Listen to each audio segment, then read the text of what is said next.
요단강이 갈라졌습니다. 기적이었지요. 여리고성이 한 번에 와르르 무너졌습니다. 놀라운 기적이었습니다. 그 기세를 가지고 이제 이 여호수아와 이스라엘 백성들이 저 조그만한 꼬마 같은 저 아이성 단번에 썰어버립시다 하고서는 숫자 2-3천 명 조금만 모아갖고 그냥 진군했습니다. 그 여리고성이 무너지는 그 엄청난 기세의 힘을 가지고 갔는데 이 조그만한 아이성에는 패배를 했어요.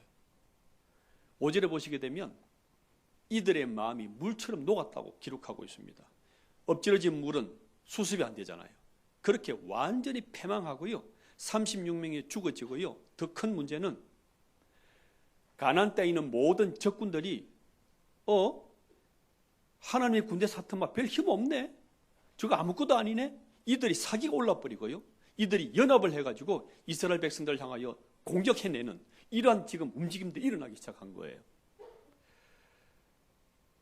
이렇게 성성장구했던 이 하나님의 백성들, 하나님의 군대, 이 성도들의 무리가 왜 이렇게 실패했냐 하는 것을 오늘 다루고 있습니다. 지난주까지 이 엄청난 기적과 은혜와 기세와 승리를 보았다면 오늘은 왜 실패했냐 이것을 우리에게 지금 말씀하고 있는데요. 이 마땅히 이길 수밖에 없는 이 싸움에 왜 졌냐 이거죠. 질래야 질 수가 없는 이 전쟁에 왜 패배했냐, 그 원인이 뭐냐, 딱 한 가지예요. 그것은 단 한 사람의 죄 때문입니다. 무능력해서가 아니라 부정직해서 문제가 생겼다 이렇게 말씀하고 있습니다. 1절에 보십시오. 중간에 보십시오. 이스라엘 자손들이 온전히 바친 물건으로 말미암아 범죄하였으니 이는 유다 지파 세라의 정손 삽디의 손자 갈미의 아들 아간이라는 사람이 온전히 바친 물건을 훔쳤다 이거죠. 여호와께서 이스라엘 자손들에게 진노하시니라 이렇게 말씀하고 있는데, 우리 인생이 잘 살고 싶고 형통하고 싶고 승리하고 싶은데 왜 한 번씩 툭툭 무너지느냐? 그것이 한 사람의 죄 때문이다 이렇게 말씀하고 있습니다. 곧 우리의 승리 문제는, 실패 문제는 능력의 문제나 스펙 문제가 아니라 너가 얼마나 하나님 앞에 정결하냐, 정직하냐, 여기에 관건이 있더라 이렇게 설명하고 있는 것입니다. 그런데요, 아간이라는 한 사람이 범죄했는데 하나님께서는 오늘 본문에서는 누구한테 진노하고 있습니까? 이 한 사람이 범죄했는데 오늘 마지막 저절 9절 한번 보십시오. 1절에 여호와께서 누구에게 진노하시니라? 이스라엘 자손들 전체에다 하나님이 진노를 하시는 거예요. 왜 그렇습니까? 아니 그 사람이 죄 짓는데, 그 사람이 한 사람이 문제가 있는데 나는 죄 짓지도 안 했습니다. 나는 괜찮은데요. 그때 하나님께서는 말씀하십니다. 한 사람이 범죄한다든지 한 사람이 무너진다든지 한 사람이 쓰러질 때는 그 사람 혼자만의 문제가 아니라 옆에 있는 너 성도들, 너 가족들, 너 옆에 있는 모든 성도들이 연대적인 책임이 있다 이렇게 설명하고 있습니다. 곧 한 사람의 죄, 한 사람이 무너지고 쓰러지고 실패하는 그곳에는 모든 사람들이 무관한 것이 아니라 너도 관계가 되어진다 이렇게 말씀하고 있는 것입니다. 11절 말씀 다시 한번 보시겠습니까? 누가 범죄하였다 말씀하고 있습니까? 이스라엘이. 그런데 오늘 본문에서 누가 실제 범죄했었어요? 한 사람 아간이 범죄했는데 왜 하나님께서는 이스라엘 전체가, 연적교회 전체가 왜 이렇게 말씀하고 계십니까? 그것은 한 죄인의 죄를 하나님께서는 이스라엘 백성 전체의 범죄로 규정을 하고 있다는 것입니다. 곧 연대적 책임이 있다는 것입니다. 이 이스라엘 백성들은 신앙적 공동체로서 하나라는 거예요. 개별적으로 남남이 아니라 하나라는 거예요. 이 아간이라는 이 한 사람은 믿음의 가족으로서 하나된 가족으로서 범죄를 했기 때문에 이스라엘 전체가 범죄한 것이고, 이 사람이 범죄까지, 죄짓기까지 기도로 막아주지도 보호해주지도 말씀으로 지켜주지도 못했던 너희 모두의 범죄고 문제다 이렇게 말씀하고 있는 것입니다. 기억하십시오. 내 한 사람의 문제가 아니라, 옆 사람의 한 사람의 문제가 아니라 예수 그리스도의 생명을 받은, 십자가 예수 그리스도의 생명을 받은 우리 모두는 하나의 신앙 공동체요, 믿음의 공동체를 주셨기 때문에 우리 주변에서 일어나는 다른 성도에 쓰러지고 범죄하는 이 모든 것에는 너에게도 관계가 있고 너에게도 책임이 있다, 이렇게 말씀하는 신앙 공동체, 믿음 공동체임을 믿으시기를 바랍니다. 뿐만 아니라 아간이 범죄했는데요, 이 실패로 말미암아서 민족 전체가 실패한 거예요. 패배한 거예요. 한 사람의 죄로 말미암아서 문제가 생긴 건데 이스라엘 전체에 피해가 오고 생명이 죽어지고 전쟁에 피해서 모두가 재앙을 받는 일이 생긴 것입니다. 아간이 죽을 때도 마찬가지입니다. 결국 이것을 하나님께서는 이 죄를 징치하십니다. 죽을 때 누구도 같이 죽는지 보실까요? 24절. 여호수아가 이스라엘 모든 사람과 더불어 세라의 아들 아간을 잡고 그 은과 그 외투와 그 금덩이와 그의 아들들과 그의 딸들과 소들과 나귀들과 양들과 그 장막에 있는 속한 모든 걸 이끌고 다 아골 골짜기로 가서 돌로 쳐 죽이고 불질러 버립니다. 한 사람 죄인데, 한 사람의 죄는 옆에 있는 모든 가족들, 성도들 다 관계가 되어지는 연대 책임이 있다고 말씀하고 있는 것입니다. 혹시 여러분 성도 중에 한 사람 쓰러졌습니까? 가족 중에 누군가가 죄로 미끄러졌습니까? 그때 나는 아니니까 안심하지 마십시오.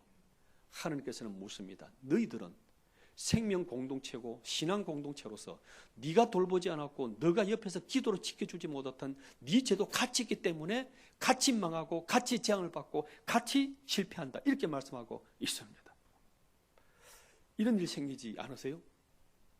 우리 자녀들이요, 왜 저리 삐딱할까? 네 좀 내 밥만 닮으면 안 돼? 그런데 이 자녀들이요, 죄로 들어가고 밤늦게 돌아다니고 이상을 찾고 자꾸 편질돼요. 왜 그럴 것 같아요? 그것은 우리 부모가 보호 우산의 권리를 받았는데 이 보호 우산으로 보호해주지 못하니까 그 찢어진 우산 틈 사이로 사탄이 틈타고 세상이 물이 들어와서 그런 것입니다. 그래서 이 세상과 사탄이요, 그 우리 자녀들의, 우리 이웃들의 마음을, 그 영혼을 황폐화시켜 버려요. 그리고 그 정신을 세속화로 썩게 만들어버리고 중독되게 만들어버리고 점점 타락하게 만들어버립니다. 그래서 몇 개월 안 가는데 이 자녀가 멀찍이 떠나가 있는 거예요. 아니, 네 언제부터 그렇게 세상적으로 변했어? 언제부터 네가 그렇게 반항해? 왜 그래 됐어? 점점 우리 부모들의, 우리 성도들의 기도와 말씀이 이들을 보호하고 지키지 못했기 때문에 그 보호 우산이 찢어진 그 틈 사이로 마귀가 세상이 틈타서 그렇게 된 것입니다. 우리 셀론도 마찬가지고 성도도 마찬가지예요. 성도 중에 죄로 인해서 쓰러지고 넘어졌다. 제가 기도 안 해서 그래요. 성도들 한 사람 한 사람 전체를 기도하지 못해서 그런 거예요. 그 사람만의 문제가 아니란 말입니다. 신앙 공동체로 가족으로 하나로 묶어주신 그 하나님의 복음 안에서, 기도 안에서, 말씀 안에서 지켜주지 못했던 내 문제로 말미암아서 그렇게 된 거란 것입니다. 내 한 사람의 범죄가 가족 전체를, 셀원 전체를, 학생 전체를 망가뜨리고 무너지게 했다고 이렇게 말씀하고 있는 것입니다. 곧 저와 여러분의 어깨 위에 성도들에 대한 미래, 성도들의 안전, 성도들의 신앙, 이 모든 것이 걸려 있음을 기억하시고 옆 사람을 귀히 여기시고 기도해 주시고 말씀으로 키워주시고 잘 돌봐주시는 우리 연지교회 공동체 되시기를 예수님 이름으로 축복합니다. 그래서 이것을 기억으로, 기념으로, 전설로 탁 남기는데 어떻게 남기는지 25절, 26절 볼까요? 같이 읽습니다. 시작.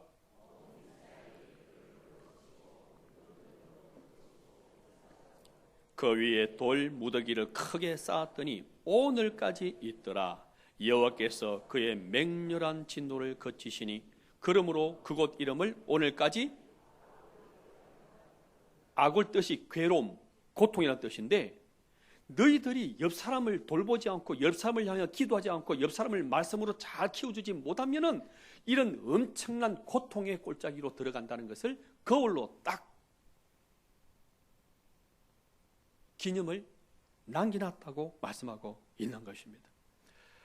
여러분들은 자녀들에게, 이웃들에게 무엇을 남기시고 무엇을 가르치시겠습니까?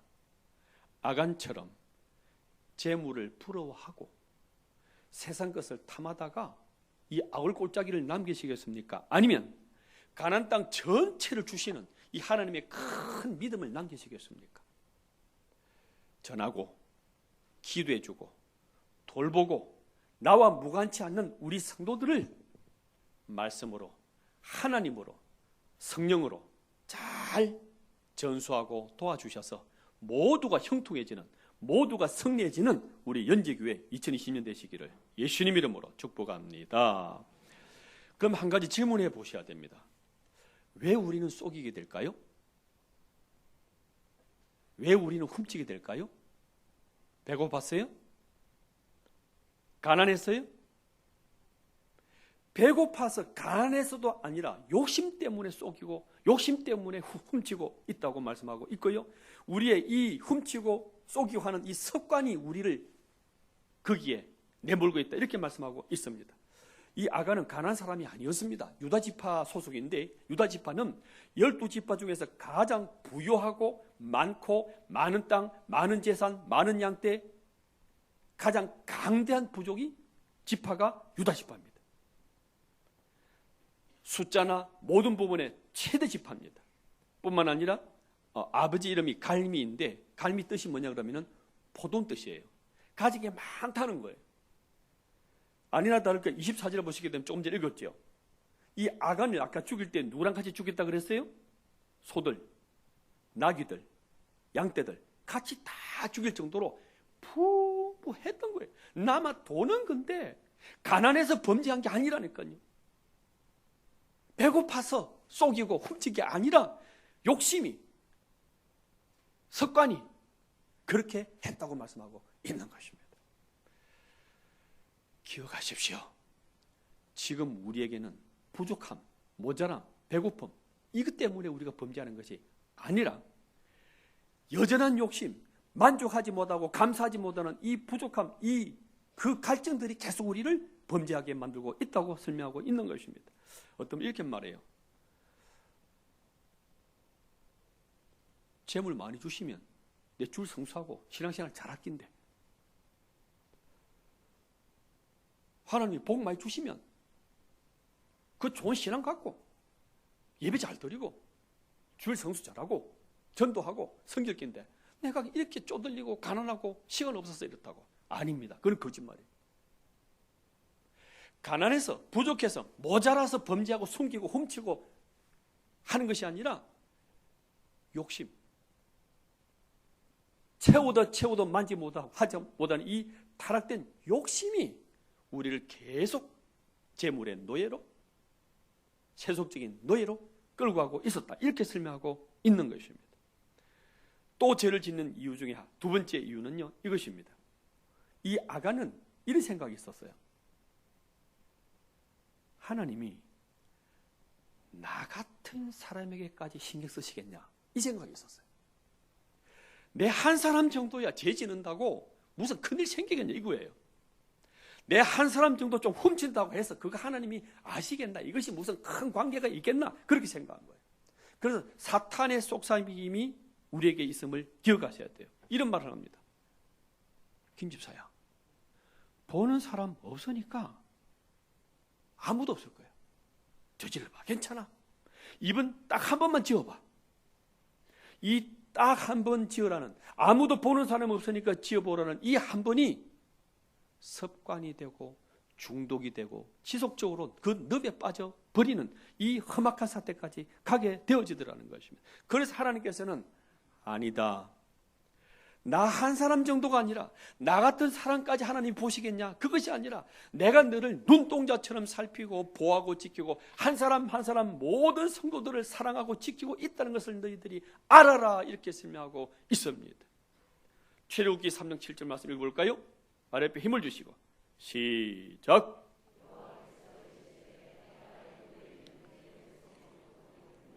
보고 그들이 그들의 감독자로 말미암아 부르짖음을 듣고 그 근심을 알고, 그래서 하나님이 출애굽이라는 어마어마한 해방의 선물을 주셨던 것입니다. 하나님께서 세 가지를 하고 계세요. 첫째는 뭐 하신다고요? 보고. 두 번째는요? 듣고. 세 번째는요? 할렐루야. 이렇게 하나님께서는 보고 듣고 아시면서 그렇게 인도하시고 지키시고 보호하시는 좋으신 하나님이신데도 불구하고 하나님이 나까지 신경 쓰실까? 나 같은 사람에게 그렇게 하나님이 인도하실까? 나 한 사람 정도야 적당히 죄짓고 적당히 따로 놀고 해도 안 되겠나? 이것 때문에 이 아간은 망했던 것입니다. 기억하십시오. 우리 하나님께서는 지금도 보고 듣고 아시는 전지전능하신 하나님께서 살피시고 지키시고 인도하시고 보호하시는 전능자 하나님이심을 믿으시기를 바랍니다. 여기서 우리는 한 가지 더 하나님께 물어보셔야 돼요. 이 지금 아간이 검언하고 옷 몇 가지 훔친 것밖에 없어요. 그런데 하나님께서는 이들을 강력히 심판을 하시는데 하나님이 그렇게 냉혹하십니까? 아니, 하나님 어떻게 그렇게 좀 훔쳐갔다고 째째하게 그럴 수가 있냐 하는 거예요. 그 이유는 한 가지예요. 하나님께서 이 아간의 범죄로 말미암아서 시범 케이스로 심판하신 거예요. 이들은 지금 가나안 땅을 향하여 새 출발하고 새 시대를 향하여 새 땅을 향하여 나아가는데 너희들이 어떻게 살아야 할 것인지 어떻게 하면 복을 받는지 하는 첫 시범 케이스로서 말씀하고 있는 것입니다. 이 어저께 지난주까지 하나님께서 6장에서 말씀하셨습니다. 너희들이 그 여리고성에 들어가거든 모든 전리품을 어떻게 하라 그랬습니까? 누구한테 바치라? 하나님께 바치라 그랬습니다. 왜 하나님이 가난해서 그렇습니까? 왜 째째하게 그거 우리 보고 가지라면 안 됩니까? 나머지 나중에 아이 성이라든지 베델 성이라든지 다른 모든 성들은 너희들을 마음껏 다 가져라. 그러나 여리고 성에 있는 그 어떤 것은 다 하나님께 바치라. 이렇게 말씀했었습니다. 왜 그랬습니까?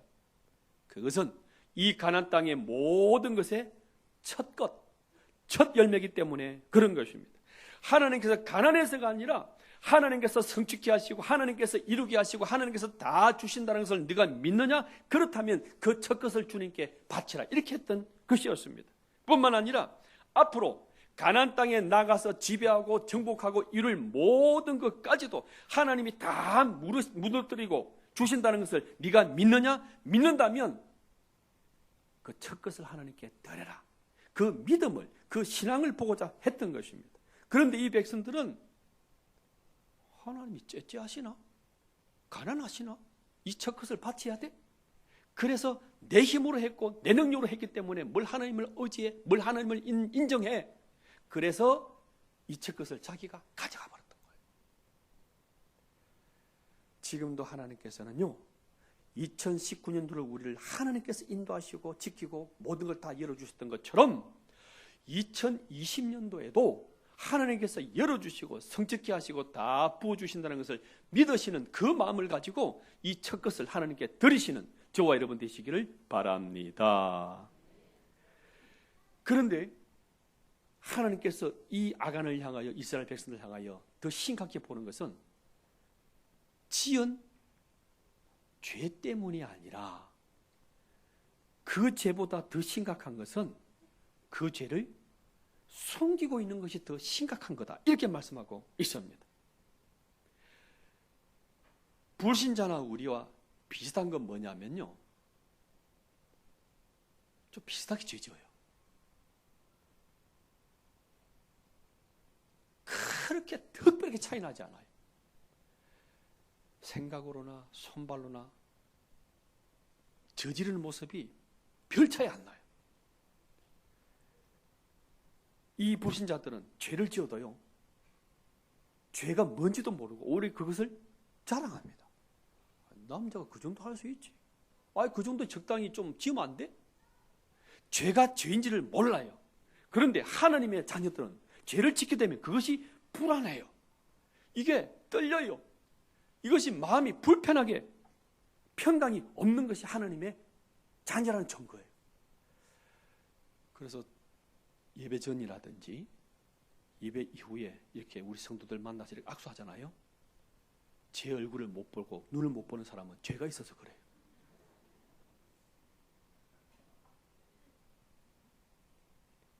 불안해요. 평강이 없어요.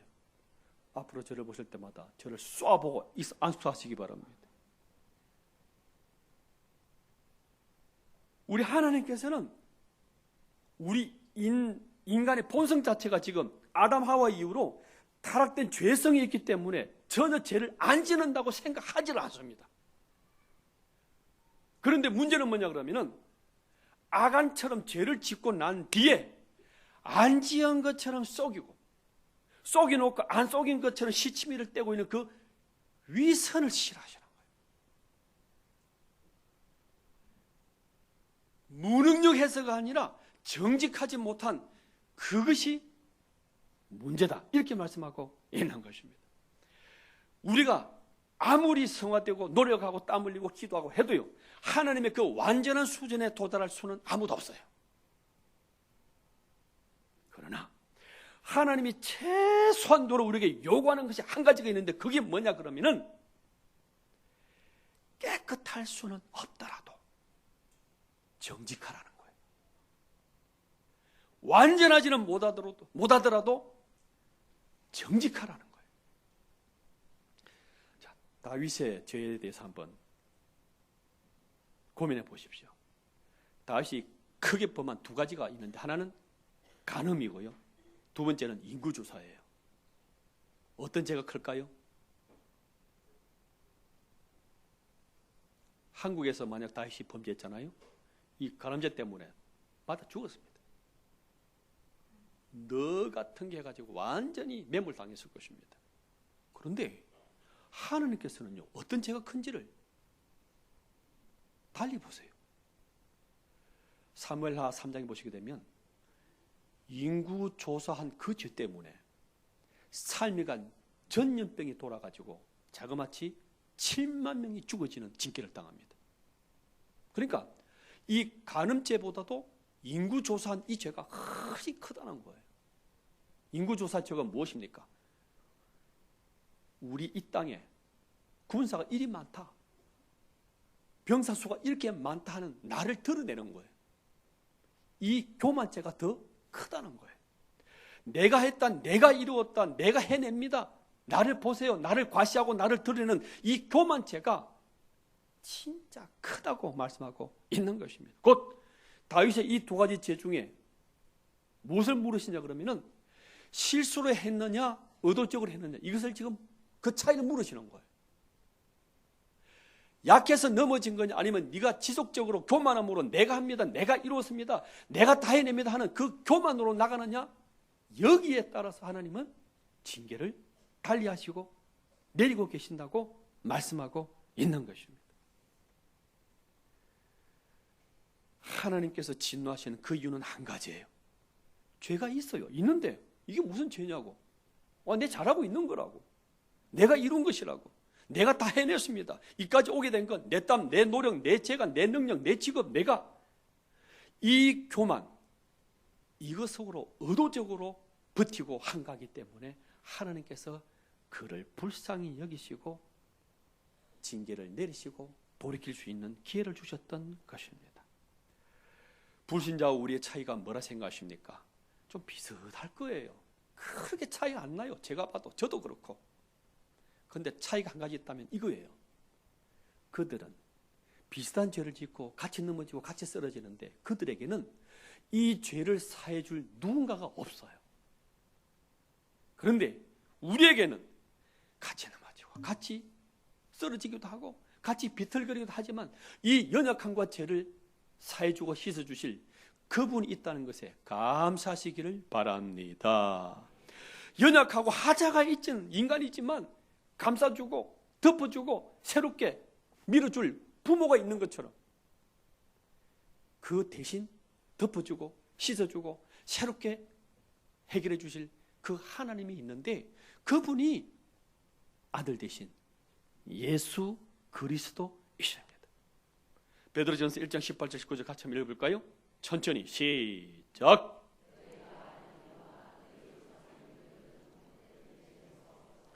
대수감을 받은 것은 언니나 금같이 없어질 것으로 된 것이 아니요 오직 흠없고 점없는 어린 양 같은 그리스도의 보배로운 피로 된 것이라. 할렐루야. 여러분, 죄 짓지 않으셔야 돼요. 죄 지면 안 됩니다. 그러나 넘어지고 쓰러지고 죄를 지었다 할지라도 거기에 발목 잡히지 마시고 씻어주시고 새롭게 우리를 밀어주시는 십자가 예수님께 가져가셔서 씻음 받으시고 새로운 피조물로 출발하시는 저와 여러분 되시기를 바랍니다. 하나님의 은혜보다도 더 큰 죄는 없어요. 아무리 그 죄와 허물이 크다 할지라도 이 하나님의 은혜를 가로막을 그 무엇도 아무것도 없는 거예요. 그래서 우리는 예배 드릴 때마다, 아침에 일을 일어날 때마다, 삶을 살아갈 때마다 이 십자가 예수님 감사하고 찬양하고 기뻐하고 예배하는 저와 여러분 되시기를 바랍니다. 그래서 이 다음 장 8장부터는 이 아간의 죄가 처리되어져요. 처리되고 나니까 아이성부터 승리케 하고 침략해서 이기게 만들어서 그들의 죄를 다 썰어버리면서 하나님의 나라로 만들어 나가는 그 승리가 이어졌던 것입니다. 기억하십시오. 우리의 성패는 능력에 따른 것이 또 아니고 스펙에 따라 있는 것도 아니고 여러분 젊고 나이 들었다는 역에 따라 있는 것도 아니고 정결함에 정직함에 성패가 달려있음을 믿으시기를 바랍니다. 그래서 그때마다 연약하고 넘어지고 쓰러졌을 때마다 하나님 작심삼일밖에 안 되네요. 또 와서 사죄하고 주님 앞에 드러내놓고 그대로 진실되게 사죄함 받아서 새 출발을 해서 정결한 몸과 마음으로 새 출발하시는 저와 여러분 되시기를 바랍니다. 한 아빠가요, 아들을 데리고 아들아 겨울인데 우리 스키장 한번 갈까? 아빠 이제 들어주는 거야? 스키장도 같이 가봐야지. 그래서 이 아들에게 그 방한복, 그 스키트 탈 때 입을 좋은 파커, 그 옷을 이제 잠바를 사려고 매장에 갔습니다.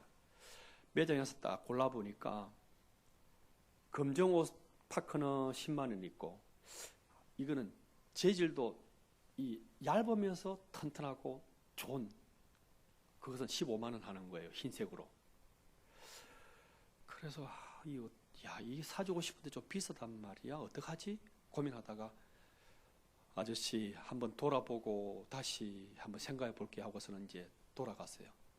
그래서 이제 매장에서 쭉 돌아보다가 찾아봐도 그 15만 원짜리 흰색 그만큼 좋은 게 없는 거예요. 비싸더라도 우리 아들한테 뭐 네 다른 용돈 아끼면 되지 하고서는 사주려고 다시 이제 이 매장으로 돌아갔어요. 돌아가서 보니까 점심시간이었는지 근무 교대 시간이었는지 그 주인 아저씨가 없고 청년 알바생 같은 사람이 딱 앉아 있는 거예요. 그래서 그냥 아까 봤으니까 얘기를 합니다. 예, 이 파커 이 옷 주세요 하고 돈을 꺼내려 하는 15만 원 꺼내려 하는데 예 10만 원 됩니다. 그렇게 하는 거예요. 에? 그러면 이 검정색 요거는요? 예, 이것은 15만 원입니다. 15만 원입니다. 그래요? 예, 주세요. 사가지고 같이 아들 손잡고 빨리 팽팽팽 나와버린 거예요. 그런데 나오는데 뒷꼭지가 계속 땡기고 계속 걸리는 거예요. 이게 하나님의 자녀라는 증거예요. 그렇지만 차까지 가서 버스 탁 타고 차 타고 키를 타려고 그러는데 계속 땡기는 거예요. 그렇지만 스스로 위안을 줍니다. 아까 있제 이 옷이 더 안 좋은 거였나 봐. 그래서 더 싼 거 그런 거 같지? 이렇게 말하는데 이 아빠 목소리는 떨리고 있는 거예요. 그런데 아들은 이걸 알고 있잖아요. 아빠, 아까 알바생 청년이 초짜라서 모자라서 바꾼 건 아닐까? 그때 아버지가 말합니다. 아닐 거야. 이 옷이 안 좋아서 제대로 부른 거 맞을 거야. 우리 잘 산 거야. 그냥 가자 하고 켈락하다가 그래도 안 되겠는 거예요. 그리고서는 아빠 화장실 갔다 올게. 기다려봐 하고서는 이 옷는 가방을 들고 나갑니다. 그리고 그 매장에 가서 이거요 아까 주인 아저씨한테 15만 원짜리로 내가 들은 거예요. 아 그래요? 근데 왜 왔어요? 내가 이 양심이 괴로워서 하나님이 보고 계시고 우리 아들이 보고 있는데 내가 괴로워서 왔습니다. 그리고서는 5만 원 더 주고 딱 나온 거예요. 나오는데 이 심령이 얼마나 평안한지 제대로 했다는 느낌. 이제 제대로 한 것처럼 그렇게 평안할 수가 없다는 거예요. 이 사람의 갈등은 이거 있습니다. 5만 원 돈을 남길 거냐? 정직을 남길 거냐? 하나님 앞에서 내 아들에게 내 자녀에게 무엇을 남길 거냐? 5만 원이라는 이익을 남길 거냐? 하나님 앞에 이 정직을 남길 거냐? 그 고민에서 늦었지만 찾아가서 돌아온 거예요. 그러니까 성도로서 제대로 산 것 같고 성도로서 할 일을 한 것 같고 평안히 기쁨으로 나갈 수가 있었던 것입니다. 2020년 문이 열렸고요. 다음 주면 또 새해, 구정, 명절, 음력설이 또 새해가 열립니다. 이 한 해 동안 하나님 앞에서 가족 앞에서 정직으로 살아감으로 말미암아서 하나님의 큰 승리를 보시는 저와 여러분 다 되시기를 주의 이름으로 축복합니다.